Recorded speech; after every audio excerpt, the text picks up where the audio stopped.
நம்ம தாய்மொழி நமக்குள்ளே இருக்குது. எல்லா இடத்துல போகும்போது அது பேச முடியாது. இப்போ நிறைய இடத்துல போகும்போது, இப்போ வெளிநாட்டுக்கு போனால் ஆங்கிலத்தில் பேசணும், இல்லைன்னா வேறு ஏதாவது லாங்குவேஜில் பேசணும். ஆனால் தாய்மொழி எப்போவுமே உள்ளே இருக்குது. அது ஏதாவது ஒரு டைமில் வெளில வரும். இப்போது கொஞ்சம் முன்னாடி ஒரு ஹீரோயின் வந்து மலையாளத்தில் எங்கூட நடிக்க வந்தாங்க. நான் பேர் சொல்ல. அவங்க தமிழ் தான், ஆனால் படித்ததெல்லாம் வெளியூரில். ஸோ வந்த அன்னையிலேருந்து நான் கேட்டேன், அம்மா Tamil Tamil I know little words I know, but I can't speak, சாரியா. ஓகே விட்டுருங்க. அதுக்கப்புறம் அவங்களுக்கு காஃபி கொண்டு வச்சா எல்லாம் சூடாக இருக்குன்னா, oh wow it's too hot, எல்லாம் அப்படி தான் பேசுகிறாங்க. அப்படியே பேசி பேசி பேசி ஒரு நாளைக்கு ஸ்கூட்டரில் வீட்டு முன்னாடி நிப்பாட்டுற மாதிரி ஒரு சீன். நான் உள்ளே இருக்கேன்.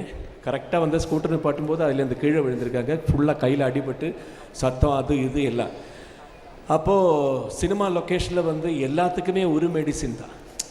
என்ன அந்த டாப்லேருந்து இந்த எது ஆனாலும் யூடிகோலோன்னு ஒன்று இருக்குது. அதைத்தான் முதல்ல கொண்டு தேய்ப்பாங்க. அந்த மேக்கப் மேன் கொண்டு அதில் தேய்ச்சிருக்காங்க யூடிகோல்ல. ஐயோ அம்மா அம்மா வலிக்குது வலிக்குது. அந்த உள்ளேருந்து அது வரைக்கும் இன்னும் தமிழியா அதெல்லாம் இருந்தது. அதெல்லாம் எங்கே போச்சு தெரியும். அந்த யூடிகோல் தேய்ச்சப்போ ஐயா அம்மா வலிக்குது. எப்போவுமே நம்ம இந்த தாய்மொழி உள்ளே இருக்குமா.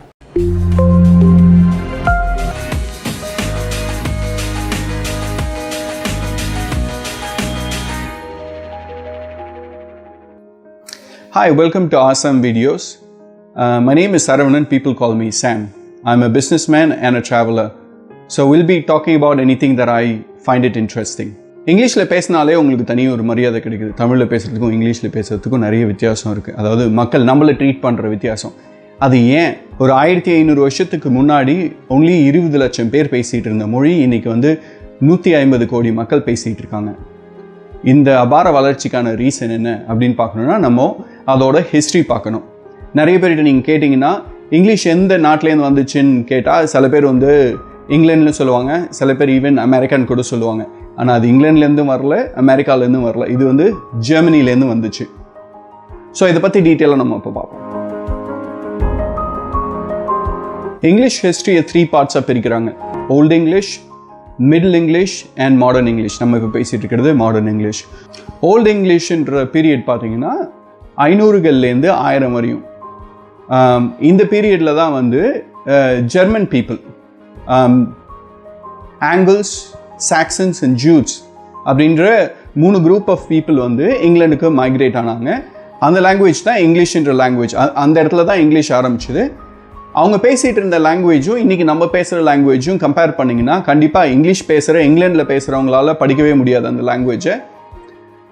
இப்போ இருக்க ஜெர்மன்ஸ் அவங்களால கொஞ்சம் பெட்டராக அண்டர்ஸ்டாண்ட் பண்ணிக்க முடியும்.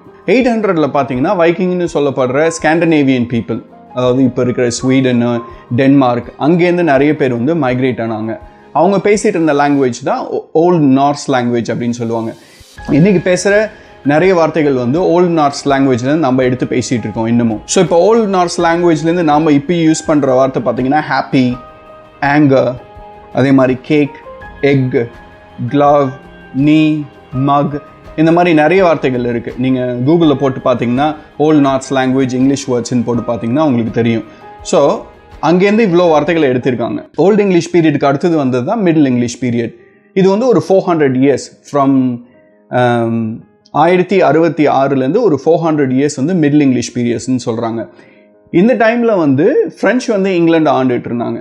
அப்போ ஹையர் அஃபீஷியல் எல்லாருமே, இப்போ சர்ச்சிலேருந்து கவர்மெண்ட் ஆஃபீஸ்லேருந்து எல்லாருமே ஃப்ரெஞ்ச் பீப்புள். ஸோ ஃப்ரெஞ்ச் பீப்புள்கிட்ட ஏதாவது ஒரு வேலை நடக்கணும்னா என்ன பண்ணுவாங்கன்னா, இங்கிலாந்து பீப்புள் ஃப்ரெஞ்சில் பேசணுன்றதுக்காக நிறைய பேர் ஃப்ரெஞ்சு கற்றுக்க ஆரம்பித்தாங்க. இப்போ நம்ம ஊரில் எப்படி கலோனியல் பீரியடில் பிரிட்டிஷ் ஹையர் லெவல் அஃபீஷியலாக இருந்தாங்க, அதே மாதிரி கிளரிக்கல் ஒர்க் எல்லாமே இந்தியன் பண்ணாங்க இல்லையா, அதே மாதிரியே ஃப்ரெஞ்சு ஹையர் லெவல் பீப்புளாகவும் கீழே கிளரிக்கல் ஒர்க் எல்லாம் பண்ணுறது இங்கிலாந்து பீப்புளாகவும் இருந்தாங்க. இப்போ இங்கிலீஷில் பேசினாங்கன்னா ஓகே அவங்க கொஞ்சம் வெல்த்தி இல்லை கொஞ்சம் நிறைய தெரிஞ்சவங்க அப்படின்னு நாம் இப்போ நினைக்கிறோம் இல்லையா, அதே மாதிரியே ஒரு பீரியடில் இங்கிலீஷில் பேசுகிறவங்க ஃப்ரெஞ்சில் பேசுனாங்கன்னா அவங்களுக்கு தனியான மரியாதை அண்ட் ப்ரிஃபரன்ஸ் கொடுக்கப்பட்டுச்சு. இப்போ இதுக்கு ஒரு கிளியர் எக்ஸாம்பிள் ஒன்று சொல்கிறேன். இப்போ நாம் யூஸ் பண்ணுற நாம் மட்டன் யூஸ் பண்ணுறோம். இந்த மட்டன் வேர்ட் வந்து ஃப்ரெஞ்சுலேருந்து வந்தது. அதாவது மட்டன் சாப்பிட்றவங்க எல்லாம் வந்து கொஞ்சம் வந்து ஹை கிளாஸ் பீப்புள். அந்த டைமில் அவங்க எல்லாமே வந்து அந்த வார்த்தையை மட்டன் யூஸ் பண்ணுவாங்க. யார் வந்து இந்த பீப்புள் வந்து இந்த ஃபார்மர்ஸு இந்த கோட்டை ரைஸ் பண்ணுறவங்க எல்லாம் வந்து கோட்டுன்னு சொல்லுவாங்க. அந்த இடத்துலேயே பார்த்தீங்கன்னா நிறைய வித்தியாசம் இருக்கும். கோட்டுன்னு சொல்லுவாங்க, மட்டன்னு சொல்லுவாங்க. சாப்பிட்றவங்க மட்டன்னு சொல்லுவாங்க, அதை வளர்க்குறவங்க வந்து கோட்டுன்னு சொல்லுவாங்க. இப்போ நாம் யூஸ் பண்ணுற வார்த்தையில் நிறைய வார்த்தைகள் வந்து ஃப்ரெஞ்சு வார்த்தைகள் நாமளே யூஸ் பண்ணுறோம். ஆனால் அது இங்கிலீஷ்னு யூஸ் பண்ணிகிட்ருக்கோம். எக்ஸாம்பிள் சொல்கிற பாருங்கள். Machine, aviation, ballet, elite, energy, rich, gallery, hotel and restaurant. இன்னும் நிறைய வார்த்தைகள் இருக்குது. இதுக்கப்புறம் வந்தது தான் மாடர்ன் இங்கிலீஷ். 1485லேருந்து இப்போ வரையும் பேசுகிறது வந்து மாடர்ன் இங்கிலீஷ் பீரியட்னு சொல்கிறாங்க. இந்த பீரியடில் தான் இங்கிலீஷ் வந்து ஒரு அபார வளர்ச்சி அடைஞ்சிச்சு. ஏன்னா இது வந்து கம்ப்ளீட்டாக காலனைசேஷனால் நிறைய நாடுகளை வந்து கைப்பற்ற ஆரம்பித்தோடனே நிறைய இடத்துல வந்து இவங்களோட ட்ரேட் பண்ணணுன்னா இங்கிலீஷ் கற்றுக்கணும். அதுக்கப்புறம் இங்கே கவர்மெண்ட் அவங்க எந்த நாடை பிடிக்கிறாங்களோ அந்த கவர்மெண்ட்டில் வேலை செய்யணும்னா இங்கிலீஷை கற்றுக்கணுன்ற மாதிரி நிறைய நாடுகள் வந்து இங்கிலீஷை கற்றுக்க ஆரம்பித்தாங்க. இந்த பீரியடில் தான் லாங்குவேஜ் ஆஃப் காமர்ஸ் வந்து இங்கிலீஷ்னு ஆக ஆரம்பிச்சிச்சு. அதுக்கப்புறம் கொஞ்சம் கொஞ்சமாக எந்தெந்த நாட்டுக்கு போகிறாங்களோ அந்தந்த நாட்டில் என்ன ஸ்பெஷலாக இருக்கோ அதை வந்து கற்றுக்க ஆரம்பித்தாங்க. நிறைய லாங்குவேஜஸில் இருக்கிற புக்ஸ் எல்லாத்தையும் டிரான்ஸ்லேட் பண்ண ஆரம்பித்தாங்க. இந்த பீரியடில் வந்து நிறைய சயின்ஸ் ஃபோக்கஸ் பண்ண ஆரம்பித்தப்போ எந்தெந்த லாங்குவேஜில் ஏற்கனவே டெவலப் ஆகிருக்க சயின்ஸ் அண்ட் டெக்னாலஜியை அப்படியே எடுத்துக்கிட்டாங்க. அந்த கான்செப்டை எடுத்துக்கிட்டது மட்டும் இல்லாமல் அதில் இருக்கிற அப்படியே எல்லா வேர்ட்ஸையும் இவங்களும் எடுத்துக்கிட்டாங்க. ஸோ இந்த பீரியடில் பார்த்தீங்கன்னா நிறைய லாங்குவேஜஸ்லேருந்து எடுக்கப்பட்ட வார்த்தைகள். இப்போது சில எக்ஸாம்பிள் சொல்கிறேன்.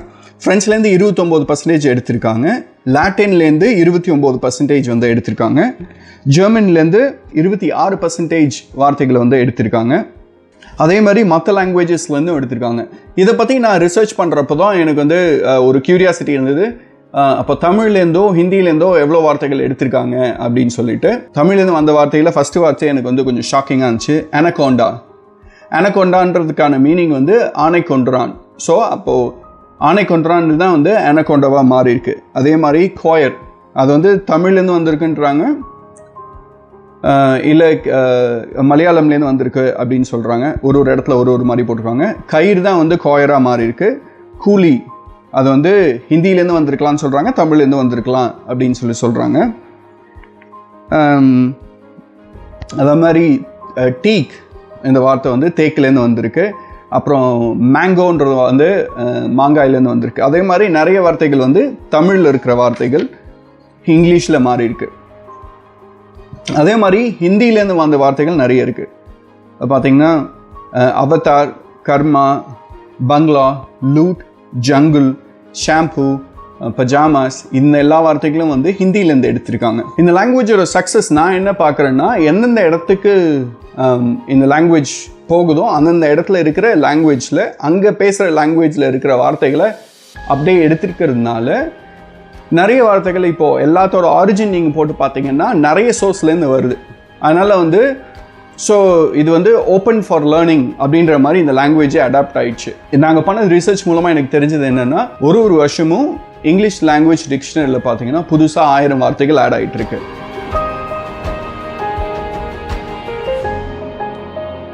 இது மட்டும் இல்லாமல் இப்போ படிக்கிறவங்க எல்லாருமே, இப்போ நீங்கள் பிஹெச்டி பண்ணுறீங்களோ இல்லை ஹையர் ஸ்டடீஸ் நீங்கள் என்ன பண்ணீங்கனாலும், இல்லை இன்டர்நேஷ்னல் ட்ராவலிங் நீங்கள் இன்டர்நேஷ்னல் லெவலில் ஏதாவது கம்யூனிகேட் பண்ணிங்கனாலும் இங்கிலீஷ் வந்து ஒரு லாங்குவேஜ் ஆஃப் பிஸ்னஸ்ன்ற மாதிரி ஆயிடுச்சு, இல்லை லாங்குவேஜ் ஆஃப் சயின்ஸ் அண்ட் டெக்னாலஜின்றது ஆயிடுச்சு. இப்போது நீங்கள் எந்த மூலையில் நீங்கள் படிச்சிங்கனாலும் ஹையர் ஸ்டடீஸ் பண்ணுறதுக்கு English is the key. So it is a great success for English. உங்களுக்கு இந்த வீடியோ பிடிச்சிருக்குன்னு நம்புகிறேன். Wait for more interesting videos. Thank you.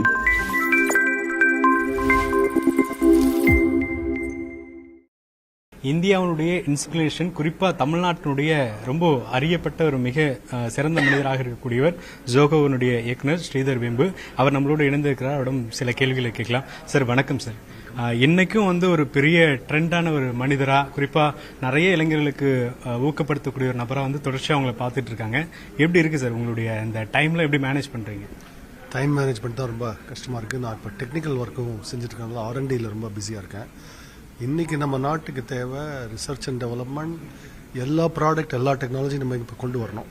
இப்போ இருக்கிற உலக சுச்சுவேஷன் பார்த்தா நமக்கு நல்லாவே தெரியுது இது. சார், இப்போ தொடர்ச்சியாக வந்து நம்ம அமெரிக்காவினுடைய அந்த வரி விதிப்புக்கு பிறகு இந்தியாவினுடைய ஒரு கோணம் வந்து மாறி இருக்கிறதா நம்ம பார்க்க முடியுது. அதில் வந்து நம்ம என்னென்ன சேஞ்சஸ் வரணும் சார்? இப்போ நீங்கள் நிறைய விஷயங்கள் இன்றைக்கி பேசியிருக்கீங்க. ஏஐ டெக்னாலஜி வந்து நமக்கு பாதிப்பு இல்லை, அதை வந்து நிறைய யூட்டிலைஸ் பண்ண முடியும்னு சொல்லி. ஸோ யங்ஸ்டருடைய ஒரு சின்ன ஃபியர் இருக்குது, அதை எப்படி நம்ம பயன்படுத்தணும் சார்? இன்னைக்கு நம்ம நாட்டுக்கு என்ன முக்கியமாக தேவைன்னா சுயசார்பு பொருளாதாரம், ஆத்ம நிர்பர் அப்படின்னு நம்ம பிரதமர் மோடிஜி சொல்றது. அது சுயசார்பு பொருளாதாரம் மிக அவசியமாக இருக்கிறது. இது எல்லாருக்கும் இப்போ புரிகிற விஷயம். இப்போ நம்ம அமெரிக்கா வரி இதுன்றாங்க, H1Bன்றாங்க, இதெல்லாம் பற்றி நம்ம வந்து கம்ப்ளைண்ட் பண்ணி பிரயோஜனம் இல்லை. அவங்க நாடு அவங்க எப்படி நடத்திக்கணும்னு அவங்க விஷயம், நம்ம நாட்டை எப்படி நடத்துகிறோம்னு நம்ம விஷயம். அதில் நமக்கு இந்த தொழில்நுட்பங்கள் தேவை, அதுதான் முக்கியம். நான் என்ன சொல்லுவேன், எல்லா இளைஞர்களுக்கும் என்ன ஊக்கம் கொடுப்பேன்னா, ஒரு கற்றுக்கொள்வதை நல்லாக கற்றுக்கொள்ளுங்கள். நல்ல ஸ்கில் இருந்தால் இன்றைக்கி நல்ல வாய்ப்புகள் உண்டு, நல்ல ஆப்பர்ச்சுனிட்டி இருக்குது. இப்போ ஒரு உதாரணம், இன்றைக்கி ஹாஸ்பிட்டல் போனால் 90% எக்யூப்மெண்ட் வந்து வெளிநாட்டிலேருந்து வருது. அதுக்குள்ளே ஏதோ ஆப்பர்ச்சுனிட்டி இருக்குது, அதை எப்படி நம்ம ரீப்ளேஸ் பண்ண முடியும்? அப்படி அந்த கேள்விகள் தான் நம்ம கேட்கணும். அந்த கேள்விகள் கேட்டாலே விடை வரும்.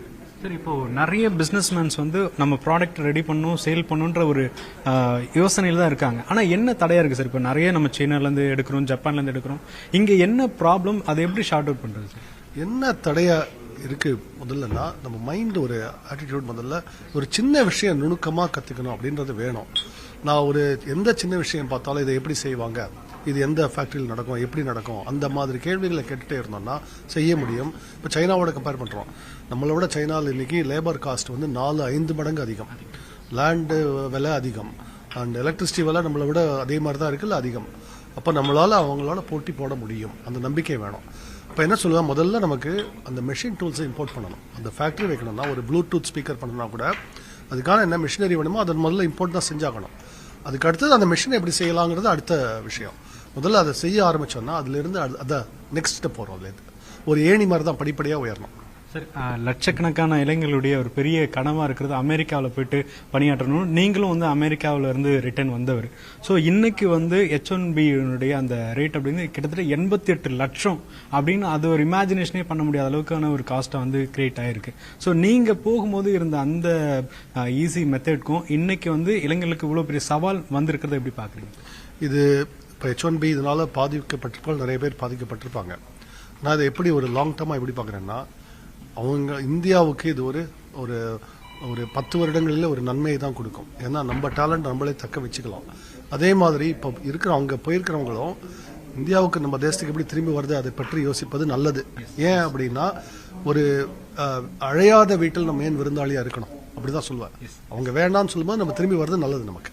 சார், இப்போ எஜுகேஷன் விசா அப்படிங்கிற பேரில் வந்து கிட்டத்தட்ட ஒரு 50 லட்சம் 60 லட்சம் செலவு பண்ணிட்டு போயிட்டாங்க. இப்போ அவங்களுக்கு வந்து அங்கே H1B அதில் கிடைக்குன்ற ஒரு நம்பிக்கையோட போனாங்க. ஸோ இப்போ அவங்கள நம்ம எப்படி கொண்டு வரலாம் சார்? இங்கே அந்த மாதிரி பாதிக்கப்பட்டவர்களுக்கு ஏதாவது ஒரு 5 வருடம் பே பண்ண வேண்டாம் அப்படின்ற மாதிரி ஏதாவது ஸ்கீம் கொடுத்தா நல்லா இருக்கும்னு நினைக்கிறேன். நீங்கள் கவர்மெண்ட் அதுக்கு சொல்லுவேன், நம்ம கோரிக்கை வைக்கிறேன். ஏன்னா வரும்போது ஒரு 3 வருடம் 5 வருடம் திரும்பி வந்து லோன் அப்புறமா கட்டலாம், சம்பாதிச்ச அப்புறம் கட்டலாம் அப்படின்னு வைக்கலாம். சார், ஃபைனல் கொஸ்டின் சார், இப்போ நிறைய ஐடி நிறுவனங்கள் வந்து வேலை இழப்புகள் ஏற்படுறத கண்கூட பார்க்குறோம். ஸோ ஜோகோனுடைய ஸ்டைலில் வந்து எப்படி இருக்குது, அதே மாதிரி வந்து இப்போது ஐடி ஃபீல்டை வந்து சூஸ் பண்ணுறது சிரமமான விஷயமா அது எப்படி பார்க்கலாம் சார் யங்ஸ்டர்? இன்னைக்கு சாஃப்ட்வேரை மட்டும் நம்ம இருக்க முடியாது. பல தொழில்களும் தேவை. மெடிக்கல் எக்யூப்மெண்ட் தேவை, ட்ரோன் தேவை, ராக்கெட்ஸ் தேவை, ஜெட் என்ஜின் தேவை, ஃபைட்டர் ஜெட் தேவை. அந்த மாதிரி பல தொழில்நுட்பங்களும் போகிறது தான் நல்லது. மெட்டலர்ஜி தேவை. அதனால சாஃப்ட்வேர் மட்டுமே இருக்கிறது, கான்சன்ட்ரேஷன் இருக்கிறது நல்லதில்லை. வரி விதிப்புனால ஜோகோக்கு பாதிப்பு இருந்துச்சு சார் அமெரிக்கானுடைய? இது வரைக்கும் ஒன்றும் பெரிய பாதிப்பு இல்லை, இது வரைக்கும் ஒன்றும் இல்லை. ஆனால் நம்ம வந்து அதையே மட்டும் நம்பியும் இல்லை. சரி, ரொம்ப நன்றி சார், தேங்க்யூ சார். ஒளிப்பதிவாளர் விவேக்குடன் வேல்முருகன், நியூஸ் 18 தமிழ்நாடு.